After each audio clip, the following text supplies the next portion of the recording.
او لوگو، او نبیوں کے دروں پہ جانے والوں، نبیوں سے بیٹا بیٹی مانگنے والوں، نبیوں سے بارش اور اولاد مانگنے والوں، سنو، آدم علیہ السلام کے پاس پریشانی آئی تو انہوں نے اپنی پریشانی اللہ کے سامنے رکھی ہے، انہوں نے اپنی بات اللہ سے رکھی ہے۔ جب تمہارے پیغمبر دنیا میں آنے والے نبی اپنی پریشانیاں خود دور نہیں کر سکتے تو تمہاری پریشانیوں کو وہ کیسے دور کریں گے؟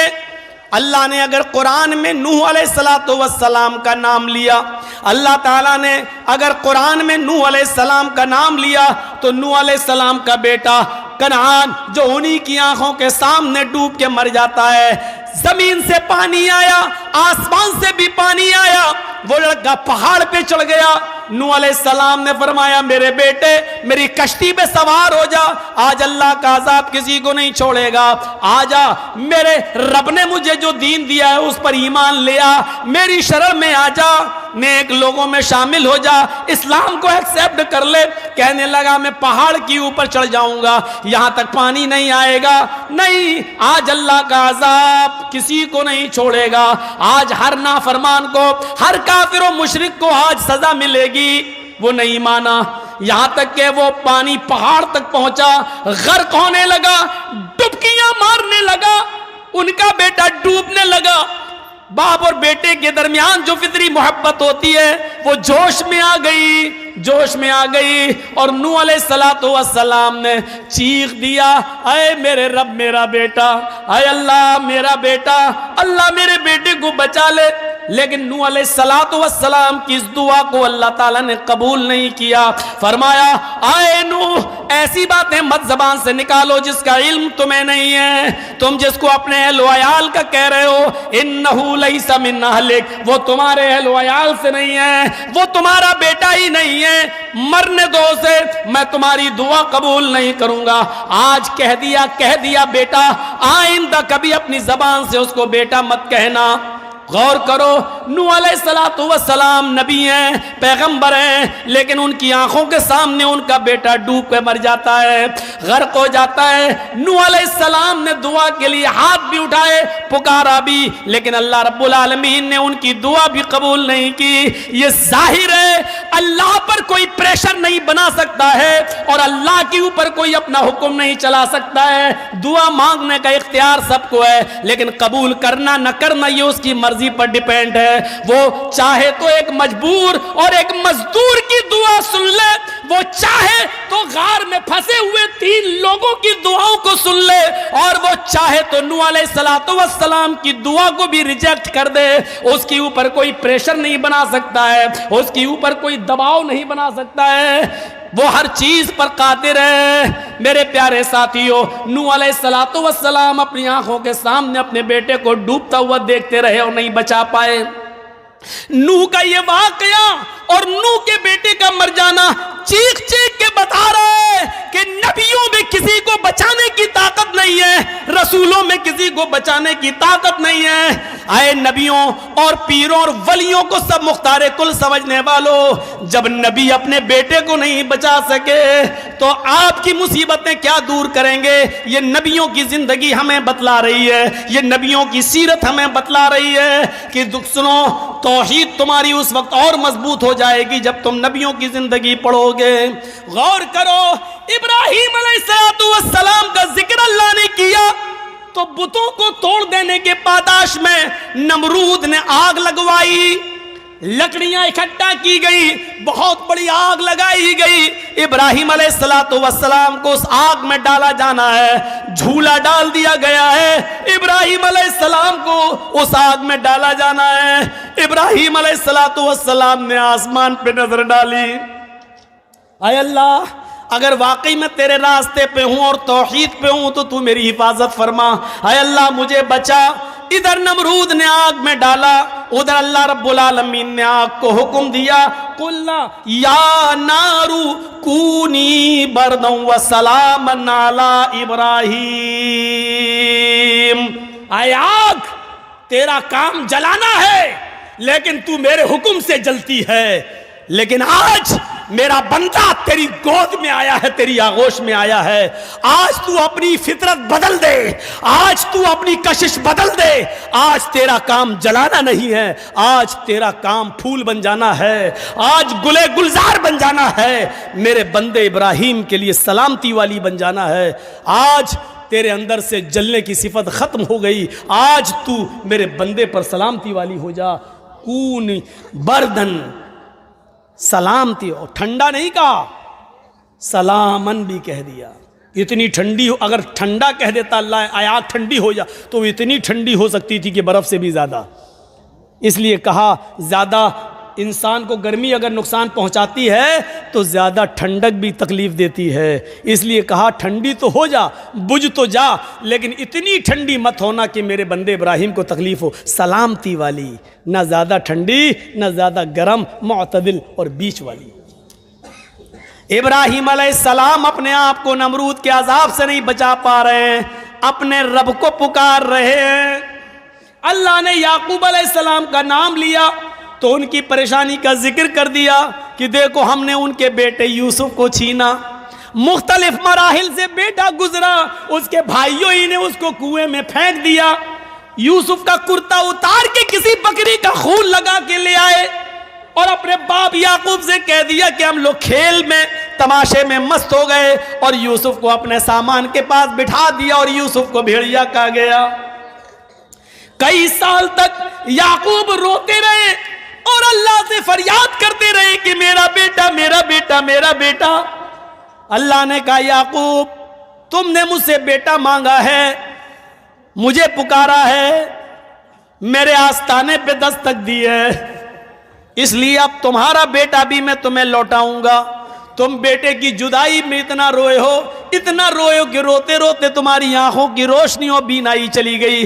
پہلے ہم تمہاری آنکھوں کی روشنائی لوٹائیں گے، اس کے بعد تمہارے بیٹے کو واپس کریں گے، اور تمہارا بیٹا جب ہم نے چھینا تھا تو کمزوری کی حالت میں چھینا تھا، لیکن جب تمہارا بیٹا تمہیں واپس کریں گے تو اس کو نبی بنا کر واپس کریں گے اور اس کو ایک ملک کا بادشاہ بنا کر واپس کریں گے۔ میرے پیارے ساتھیوں غور کیجئے، بادشاہ مصر بنا کر ان کو واپس کر دیا گیا۔ غور کرو، جہاں پر عزیز مصر بیٹھا کرتا تھا وہاں پر آج یوسف علیہ السلام بیٹھے ہیں، اور اس حال میں باپ سے بیٹے کو ملوایا۔ یعقوب پر پریشانی آئی، انہوں نے اپنے رب کو پکارا، ابراہیم پر پریشانی آئی، اپنے رب کو پکارا، حضرت زکریا پر پریشانی آئی، انہوں نے اپنے رب کو پکارا، حضرت یونس علیہ السلام پر پریشانی آئی، سمندر کا سفر کر رہے ہیں، کشتی الٹ جاتی ہے، مچھلی نگل جاتی ہے، مچھلی کے پیٹ کے اندر وہ اپنے رب کو پکار رہے ہیں، لا الہ الا انت سبحانک انی کنت من الظالمین۔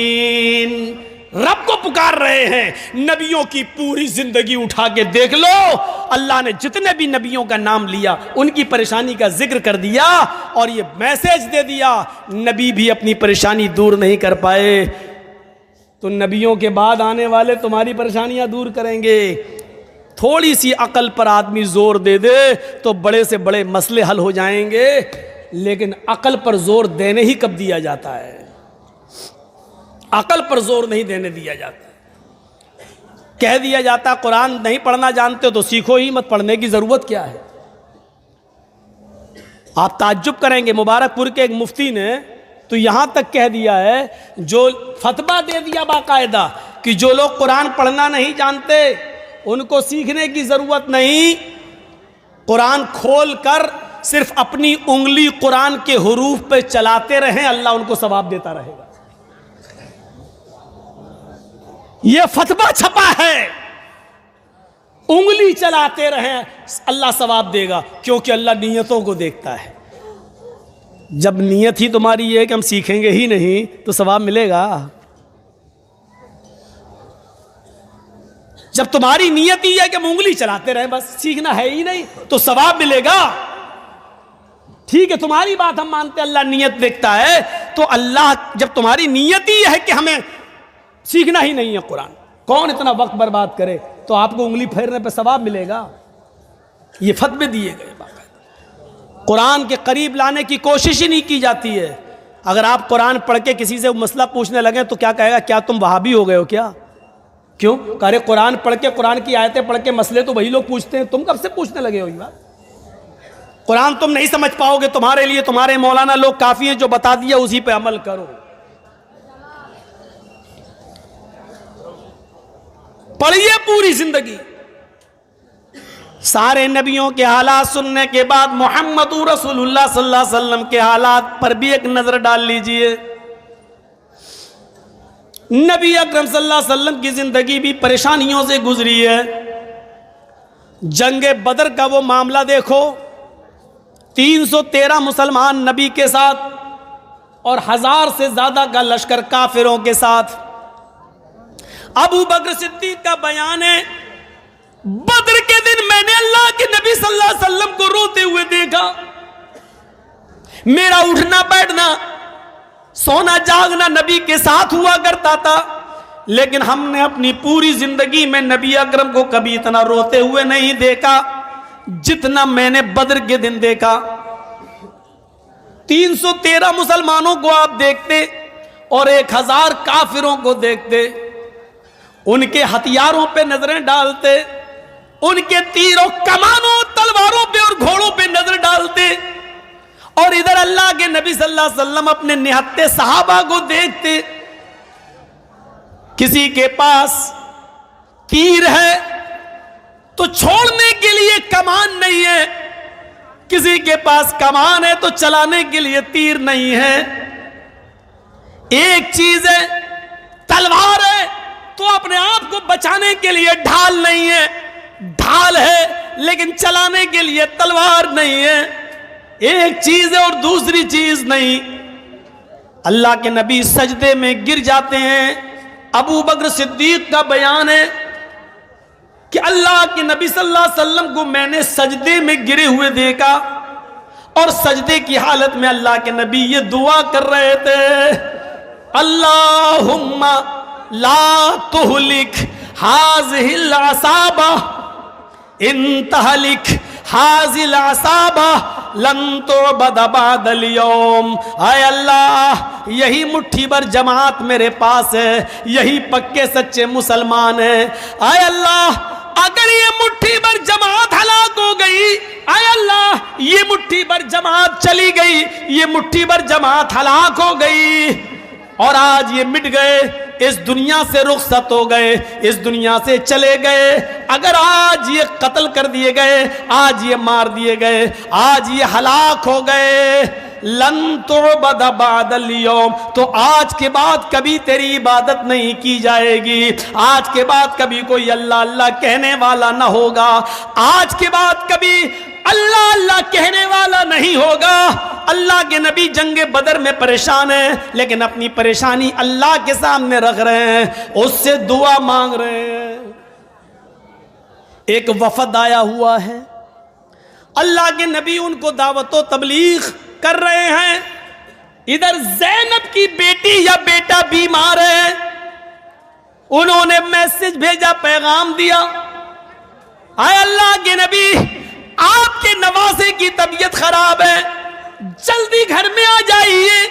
اللہ کے نبی میں خبر پہنچا رہے ہیں، میری بیٹی زینب سے کہہ دو کچھ لوگ آئے ہوئے ہیں، میں ان کو اسلام کی دعوت دے رہا ہوں، ابھی نہیں آ سکتا. حضرت زینب کی طرف سے دوبارہ خبر آتی ہے، آپ کو اللہ کا واسطہ ہے، جس حال میں بیٹھے ہیں اسی حال میں آ جائیے. ایک نظر اپنے نواسی کو دیکھ لیجئے. اللہ کے نبی اسی حال میں اٹھتے ہیں، چند صحابہ کو اپنے ساتھ لیتے ہیں، پہنچ جاتے ہیں زینب کے گھر، دروازے کو دستک دیتے ہیں. اللہ کے نبی صلی اللہ علیہ وسلم کے لیے دروازہ کھولا جاتا ہے. گھر میں محلے کی کچھ عورتیں بیٹھی ہوئی ہیں، کچھ صحابہ بھی ہیں، حضرت زینب کی گود میں ان کی بیٹی ہے. اللہ کے نبی اس حال میں دیکھ رہے ہیں کہ اس کی سانس اکھڑ رہی ہے، آخری سانسیں لے رہی ہے. حضرت زینب اپنے ابو کی طرف اشارہ کرتی ہیں اور اپنے بیٹے کو یا بیٹی کو اللہ کے نبی کی گود میں دیتی ہیں. اے اللہ کے نبی، اے ابو جان، اپنی نواسی کو اپنی گود میں لے لیجئے، میری پھول سی بچی کو اپنی گود میں لے لیجئے اور اس کی اوپر دعا پڑھ دیجئے، دم کر دیجئے. آپ اللہ کے نبی ہیں، پیغمبر ہیں، آپ کی دعا، آپ کا دم میری بیٹی کو ضرور فائدہ پہنچائے گا. حضرت زینب اپنے کپ کپاتے ہوئے ہاتھوں سے اپنی بیٹی کو اللہ کے نبی کے ہاتھ میں دیتی ہیں، اور اس بچی کے نانا نے، محمد رسول اللہ نے، اپنی نواسی کو اپنی گود میں لیا. شاید ایسا لگتا ہے کہ نواسی نانا کا انتظار کر رہی تھی. جیسے ہی کپ کپاتے ہوئے ہاتھوں سے زینب نے اپنی بیٹی کو چھوڑا اور بیٹی نانا کے ہاتھ میں آئی، محمد رسول اللہ کے ہاتھ میں آئی، جیسی ہاتھ میں گئی ویسی اس کی روح بھی نکل گئی، کب سے انصری سے پرواز ہو گئی. زینب کی بیٹی کا انتقال ہو گیا. زینب کی آنکھوں میں آنسو ہیں. وہاں کمرے میں جتنی عورتیں بیٹھی تھی یہ منظر دیکھ کر رونے لگی. محلے کے کچھ لوگوں نے یہ منظر دیکھا تو وہ بھی رو رہے ہیں. نبی اکرم کی آنکھوں میں بھی آنسو ڈبڈبا رہے ہیں.